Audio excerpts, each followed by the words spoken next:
Bloomberg Audio Studios. Podcasts, radio, news. You're listening to the Bloomberg Balance of Power podcast. Catch us live weekdays at noon and 5 p.m. Eastern on Apple CarPlay and Android Auto with the Bloomberg Business app. Listen on demand wherever you get your podcasts or watch us live on YouTube. The VIX up 15% today. That's how we're feeling. Look at Bitcoin. Even Bitcoin is getting crushed. Now we're below $80,000 here. Look at this. 5% loss for Bitcoin. As I mentioned, what is up? The VIX. And of course, all of this has to do with tariffs and rhetoric. Go back to Saturday, Scott Bessent talking about the detoxing the economy. We heard about short-term pain, right, at the not State of the Union address last week, the address to a joint session of Congress. But then there was the big one, the big doozy with Maria Bartiromo. President Trump is asked straight out, because we've traded our animal spirits here for talk of recession. What do you think, Mr. President? Are you expecting a recession this year? Here's what he said. I hate to predict things like that. There is a period of transition because what we're doing is very big. We're bringing wealth back to America. That's a big thing. And there are always periods of, it takes a little time. It takes a little time. You couldn't say no? We assemble our panel now, our signature panel with us on this Monday. Jeannie Sheehan Zaino is here, our Democratic analyst, Bloomberg politics contributor, of course, senior democracy fellow with the Center for the Study of the Presidency and Congress.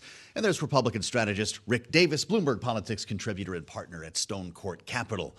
Rick, was that Donald Trump being off-brand there? Howard Lutnick had to go on TV later on and say, absolutely not, we're not going to have a recession. What happened to talking up the economy? Which Donald Trump was that?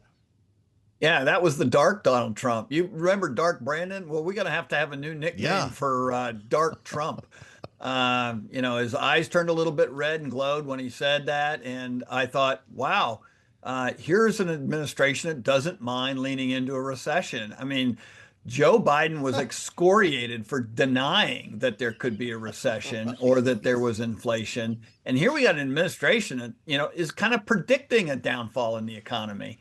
And I must admit, I didn't hear it from Kevin Hassett, chief economic advisor. I didn't hear it from Howard Lutnick. Yep. Didn't hear it from Scott Bessent. So maybe Donald Trump is on the wrong page. I hope so, because certainly a recession is not what we bought into when we elected Donald Trump president.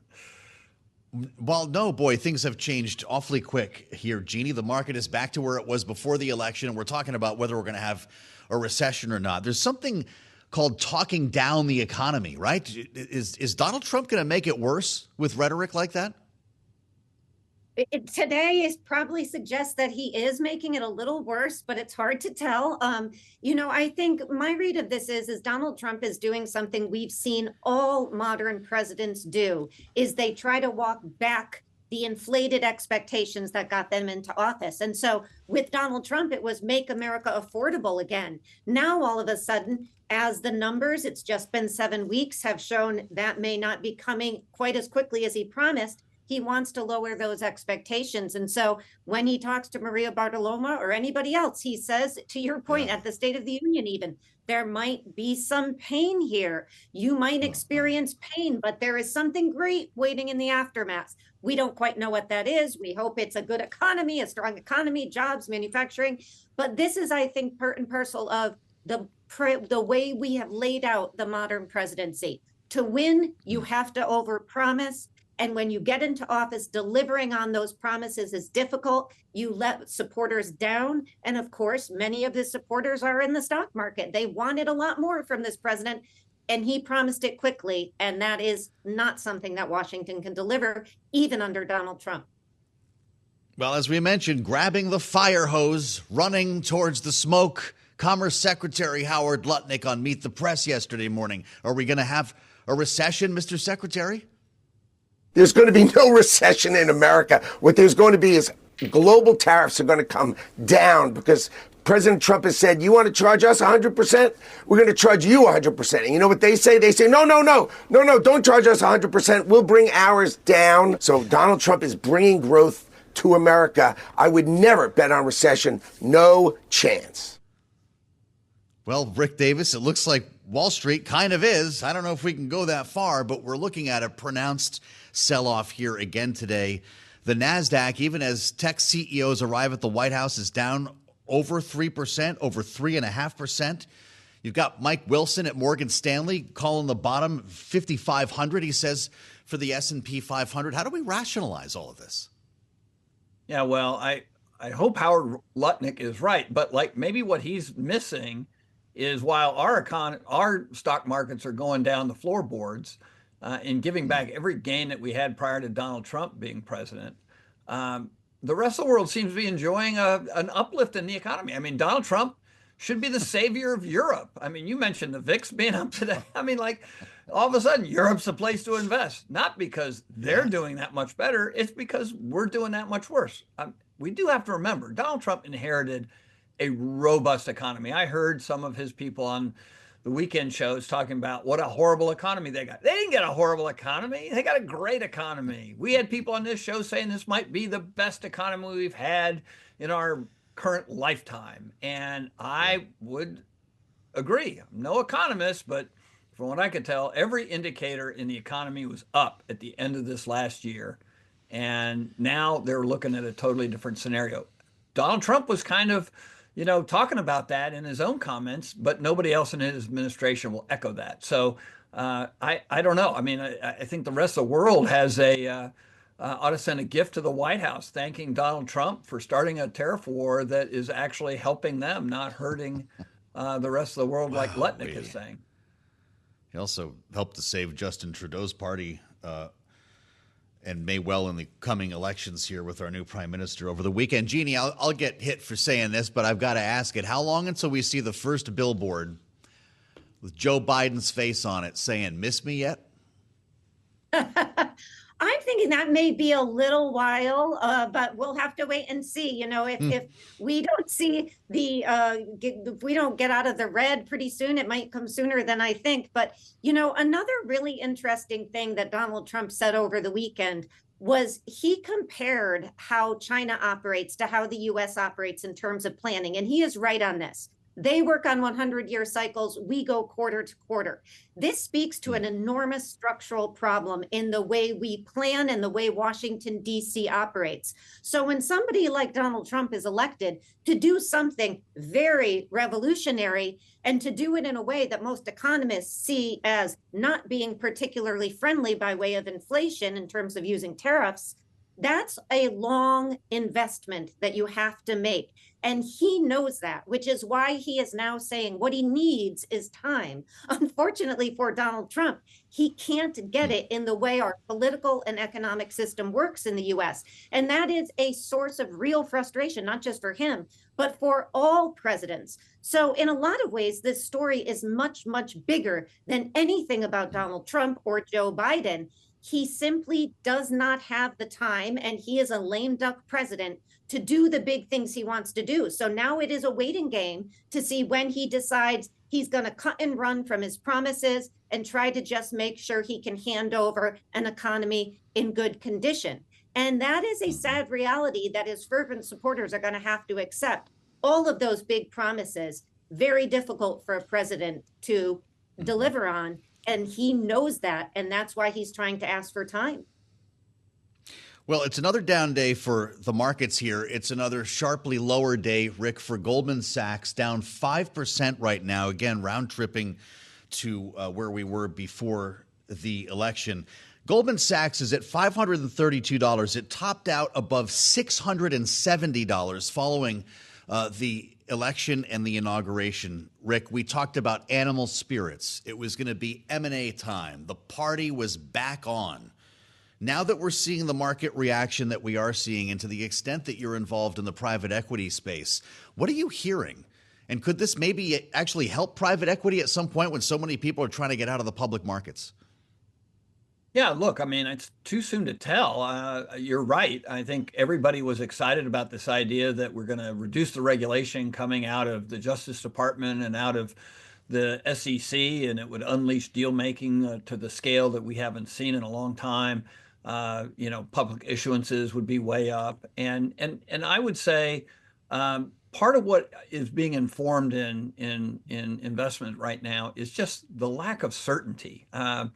When you deploy capital, you want some certainty in the economic situation, both here and abroad, depending upon what kind of investment you make. And we have anything but that. The on again, off again tariff regimes, the tax code that is going to be redone. And, are we going to get just the tax cuts that Donald Trump put into effect in 2017, or are there going to be a slew of these new things? What's that going to do with the budget? Are we going to increase the debt?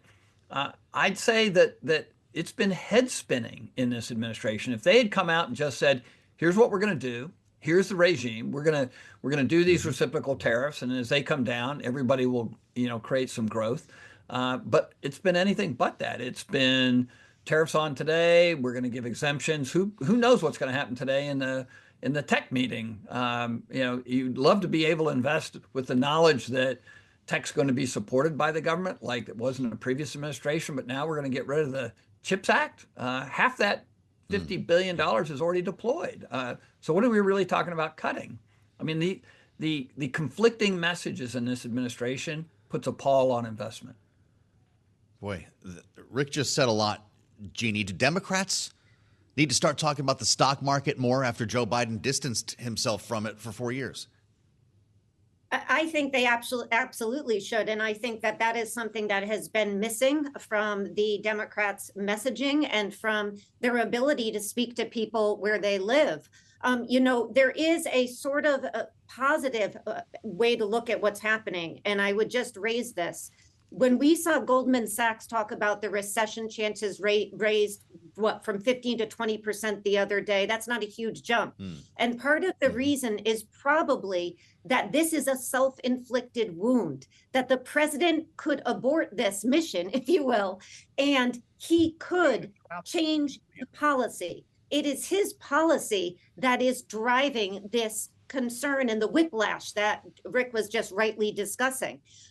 So if the White House could pull that back to a certain extent, if Donald Trump was willing to, maybe consider or reconsider, if you will, his commitment to tariffs and the whiplash tariff policies we've been feeling, then that may allow people to feel that certainty, and that may have a positive impact. So that's both the positive aspect and the frustrating aspect of this. It is a self-inflicted wound based on the 7 weeks we have experienced. That may change. Yeah. Ginny Shanzano and Rick Davis looking at politics through the prism of Wall Street today on the fastest show in politics. They'll be with us in hour 2 as we welcome our global television audience. We'll also welcome Congressman Chuck Fleischmann, the Republican from Tennessee, will join alongside Don Beyer, the Democrat from Virginia. It's all coming up right here on Balance of Power on Bloomberg.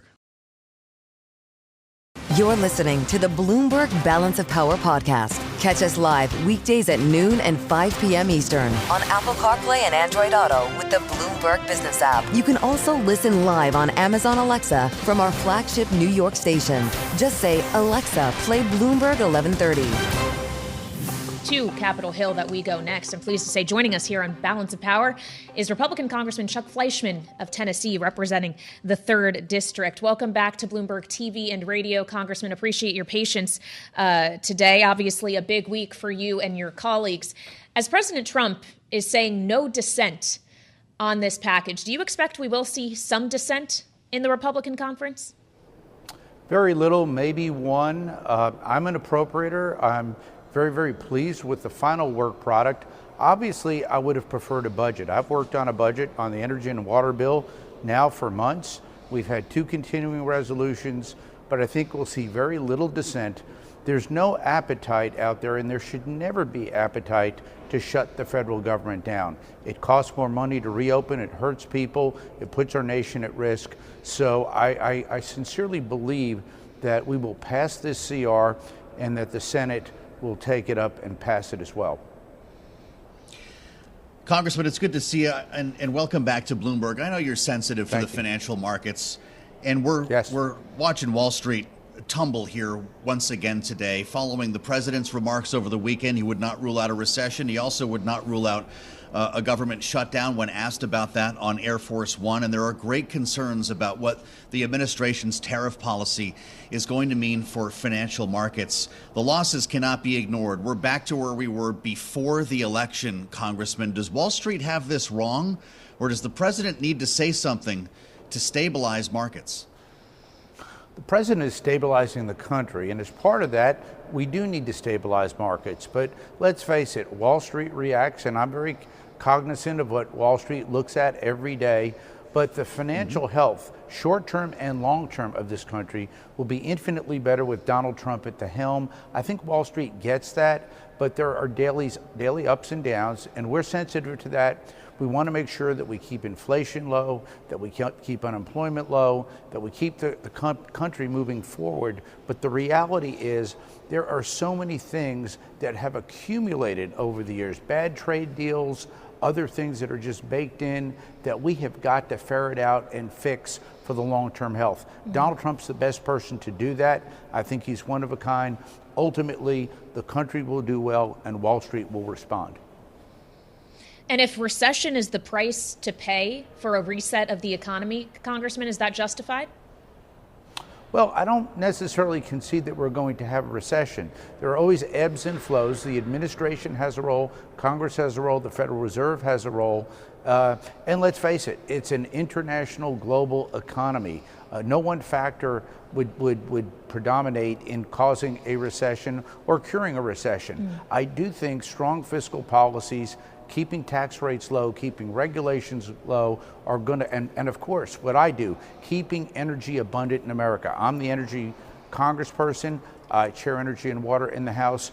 Once we put all these pieces together, I think we're going to see an unprecedented growth in America like we've never seen before. So sit tight, hold tight for the midterm and the long run, and we're going to be in great shape. Crude oil prices are lower today as well.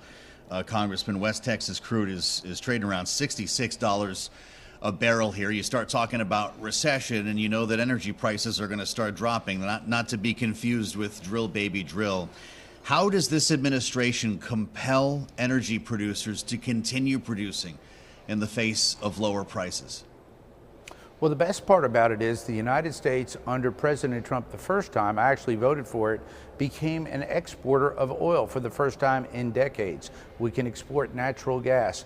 Biden's artificial constraints on that he really didn't realize that he did when asked by the Speaker of the House. What we've got to do in this country is realize we have abundant natural resources, oil, natural gas, minerals, and the like. We take that abundance, that wealth, that resource, use it internally and export it as well. It will help create better trade relations and the like. Let's face it, it's supply and demand. You're right. If there is a recession, slight or otherwise, demand for energy will go down, but ultimately it always bounces back. What I look at is the big picture. I know this, America's demand and the world's demand for energy is booming. We cannot stay static, so we need our fossil fuels, oil and gas. I occupy the nuclear sector. I'm so glad that our new Secretary of Energy is pro-nuclear. We're going to work on that, but I want to see abundant American energy. I chair the American Dominance and Energy Caucus, so let's get supply out there and demand will take care of itself. On the subject of energy, Congressman, effective today, Ontario, the province in Canada, has announced a 25% surcharge on electricity exports to 3 U.S. states. This is part of retaliation for the tariffs on Canada that President Trump has, of course, put into place and pulled back a few times now. Should energy be exempt from whatever trade or tariff-oriented negotiations over fentanyl and the border this administration is having with what will be the Mark Carney government now that he's been tapped as the next prime minister? Do you worry about the role energy is playing in this fight, not just when it comes to U.S. and Canada, but you could look at retaliatory tariffs China has placed on U.S. LNG as well? Well, I'm going to leave that to the administration to decide. And I trust them as they implement tariffs, they will use them. Many countries have backed off already. Other countries want to negotiate. Canada is our friend, but we've had disadvantageous trade agreements with them for quite some time. That needs to be resolved, just like it does in Mexico. The arrangement with Mexico is maybe not as amicable as it is with our friends in the north, but we have got to make sure, whether it's Canada, Mexico, or any other country, including China, that we don't continue to get beat at the table. Because when we continue to lose, we have to have an equalizer. Donald Trump is not only an equalizer, he's a winner at this game. So it's a process that has started. It's a process that's long overdue. And I think it's a process that ultimately Donald Trump and the American people will win. Looking at the stock market and specifically the S&P 500 in real time as we speak, Congressman, we're going back to October. We may be back in September by the time the day is done here. I know that you're deferring to the administration when it comes to tariff policy and a number of other issues, including energy, that we're talking about. But is there a line in which we need to reconsider the way this is being communicated to the markets? Is there a point at which the S&P 500 will fall and the communications department at the White House and maybe lawmakers on Capitol Hill need to start addressing this in a different way? Well, I hearken back to the wonderful days of Ronald Reagan, and I remember voting for Reagan in 1980. In 1982, naysayers were saying, oh my gosh, the sky is falling. They called it the Reagan recession, but he said, hold fast and hold tight, better days will come. And we literally had decades of great growth in this country, in our economy. The middle class boomed, people came out of poverty. It was a great time for America. I think we're going to see something very Ronald similar. Reagan also had a real allergy to tariffs, Congressman. Yeah, yes, he did. But he was not one who would shy away from the fight when the fight had to happen. When we had a situation that we do now, Donald Trump had to look at the entire world taking advantage of the United States, where some people in the United States, including some in my party, said, well, we prefer the cheap goods. The cheap goods were at the benefit of the American nation. And right now we've got to equalize that. I fervently believe that Donald Trump will see this through. He will not only macromanage this, he will micromanage this, and he will use that to gain other benefits, fentanyl, and better international relations with our good trade partners. I think the day of taking advantage of the United States is over, and I think Donald Trump is in the best position to preside over that. To answer your question, ultimately, Wall Street will be fine because Main Street America will be fine, and we're going to see abundant growth. Lower regulations, we're going to see less deficits, we're going to see a situation where we get those tax cuts back in place. The things that are going to drive our great economy will be done better under this administration and with Republicans in control. Congressman Chuck Fleischmann, the Republican from Tennessee's 3rd District. Congressman, thank you for the insights as we watch Wall Street today with our eyes on politics here in Washington. He's back in town for a vote as soon as tomorrow on the CR we've been talking about. You're listening to the Bloomberg Balance of Power podcast. Catch us live weekdays at noon and 5 p.m. Eastern on Apple CarPlay and Android Auto with the Bloomberg Business app. Listen on demand wherever you get your podcasts or watch us live on YouTube. I'm Kailey Leinz alongside Joe Mathieu in Washington, where there is no sign that President Trump is starting to approach tariffs any differently than before, still threatening to put reciprocal tariffs on U.S. trading partners on April 2nd, threatening, of course, tariffs reciprocal specifically on things like Canadian lumber and dairy. Although, didn't he say that that could come, Joe, as soon as a couple days from now, not correct. Waiting until April 2nd? Exactly. We're trying to keep track of all the different narratives here. What we do know, though, is that leading the trade fight on Canada's part is going to be a different character after yesterday's overwhelming result. Mark Carney, who happens to be the former chair of the board of directors of Bloomberg and better known to our audience as the former head of the Bank of Canada and then the Bank of England, is set to be the next prime minister. That's right. And he came out with some fighting words yesterday. We didn't ask for this fight. We didn't ask for this fight. But Canadians are always ready when someone else drops the gloves. So the Americans, they should make no mistake, in trade as in hockey, Canada will win. ironic that it is because of Donald Trump and the tariff policies that we've seen Canada's Liberal Party vaulting into a position that it is now in, very different than where we were even a couple of weeks ago. And we want to talk about it with Brian Platt. He's Bloomberg News Canada government reporter with us live here on Balance of Power. Brian, it's great to see you. Thanks for joining the program today. Is Donald Trump the best thing, actually, that ever happened to the Liberal Party of Canada?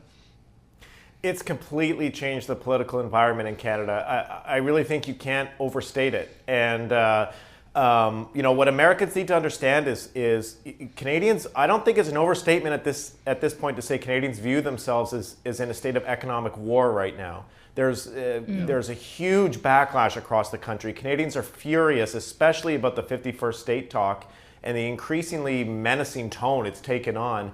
And I would say, if anything, Canada has counter tariffs in place right now. I think, if anything, Canadians want their politicians to go even further in retaliating, and that is the environment that Mark Carney will step into in a few days, most likely as Prime Minister.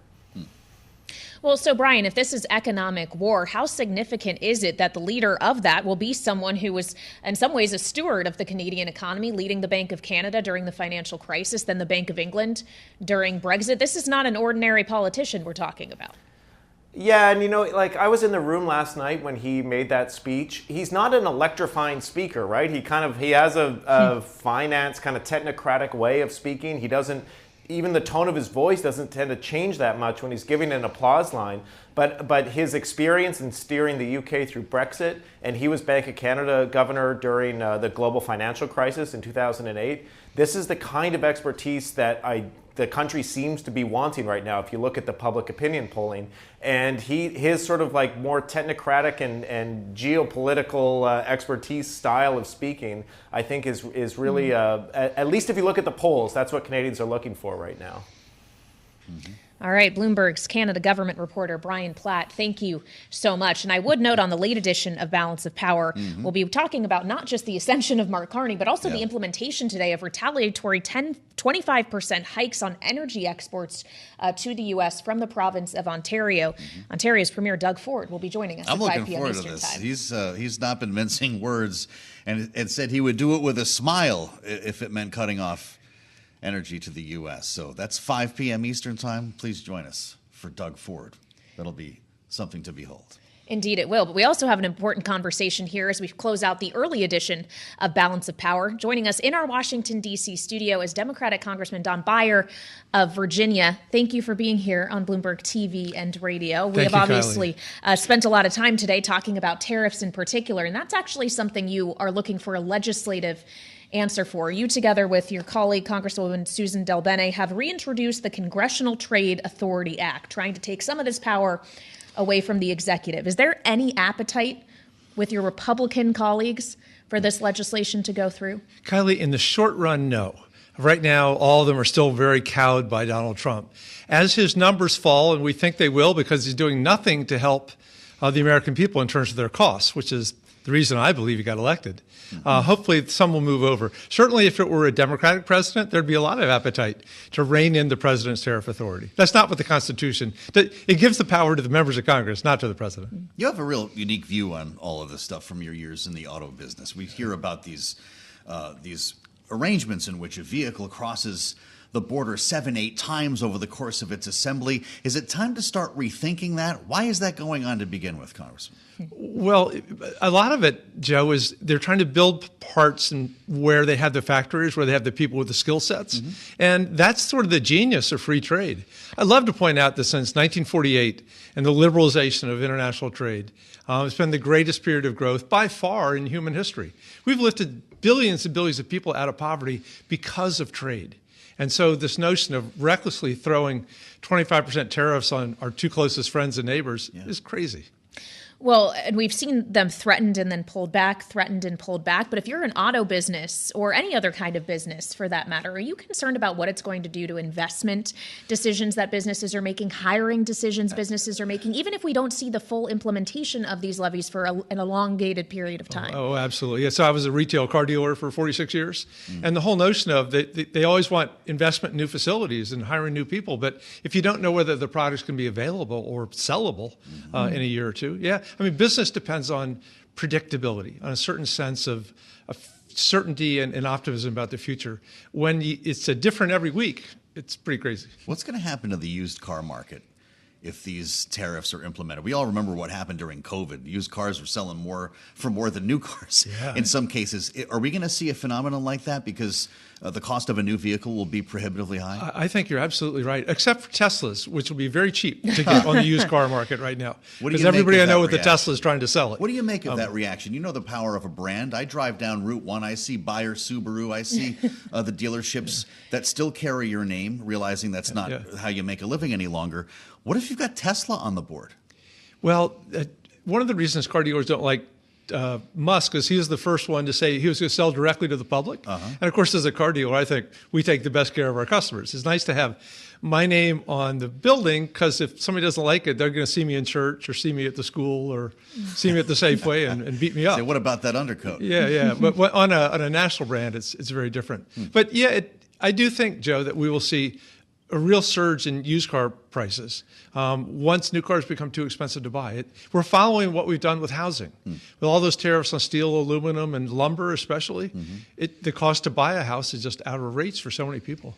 Well, if we're considering the costs of things, the cost of purchasing Tesla stock certainly is going down, as you're alluding to. That stock's down some 13% today. The net worth of Elon Musk is going down with it. And on the subject of Elon Musk, obviously Tesla itself has faced some backlash, in part because of the efforts he's making at the Department of Government Efficiency in concert with President Trump. The cuts to federal workers in particular, knowing that your district is literally just across the river in Northern Virginia, what impact is it having at home? And what are you hearing from your constituents about the manner with which these cuts have been implemented? Kailey, we did a little economic empowerment fair at a local high school Saturday afternoon, had 1,000 people show up. And I stood in line for 5 hours just listening to their heartbreak. And it wasn't just people who'd been on the job for 6 months. Many of them been there 15, 20, 25 years. The biggest story I heard, though, is how many of them that are getting fired are veterans. Some of that's because we have a veterans preference in federal hiring, but also that, and this may be just too conspiratorial, but a number of people with veterans with disabilities were being let go now because if there comes to RIFs later, the RIFs they'll get preference under those RIFs. So they're trying to get them out of the way in the short run. It's pretty remarkable what the impact that it's having on the local economy here. You're dealing with laid-off federal workers in Northern Virginia. The District of Columbia, based on the budget you may or may not want to sign off on, the continuing resolution, has had its budget canceled. $1 billion in cuts.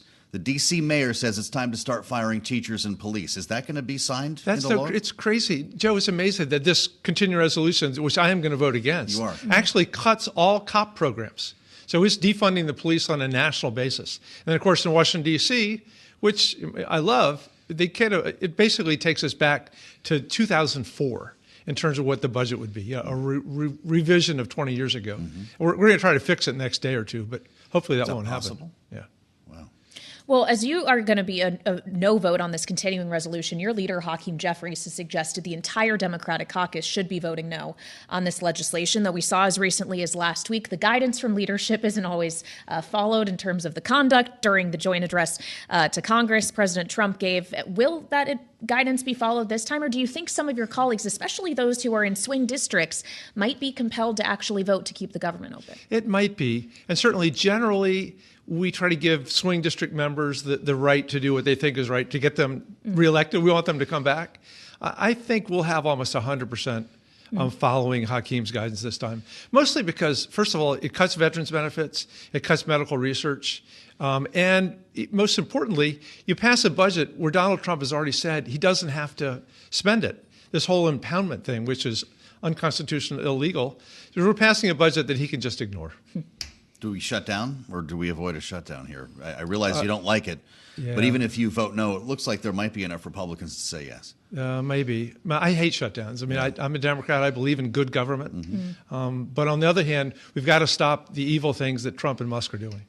So would you want to be in the other chamber right now, a senator who's going to be faced with the decision of either allowing this bill to overcome the filibuster or not? What should they do? What would be the correct decision in your mind? Well, I'm still very much hoping, unless there are meaningful guardrails to keep Trump from impounding it and keeping the D.C. government going, that we should vote no, and the Democrats in the Senate, and hopefully some Republicans in the Senate.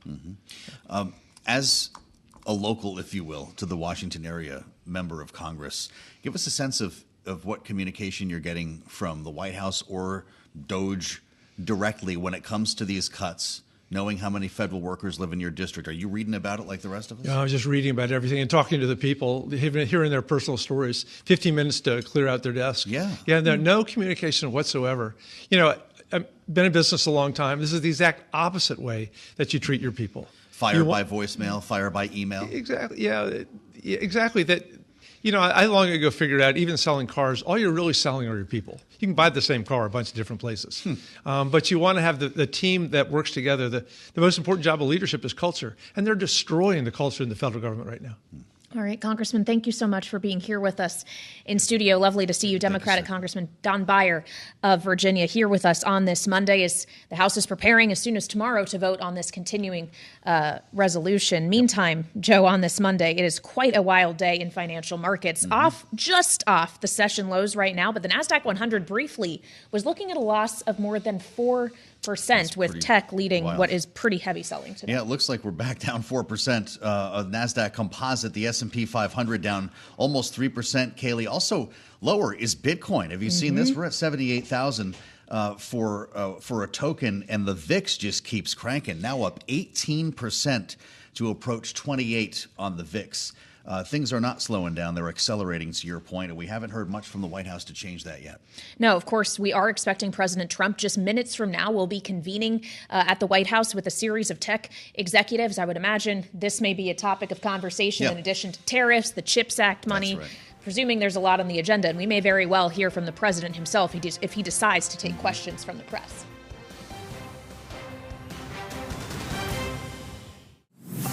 Thanks for listening to the Balance of Power podcast.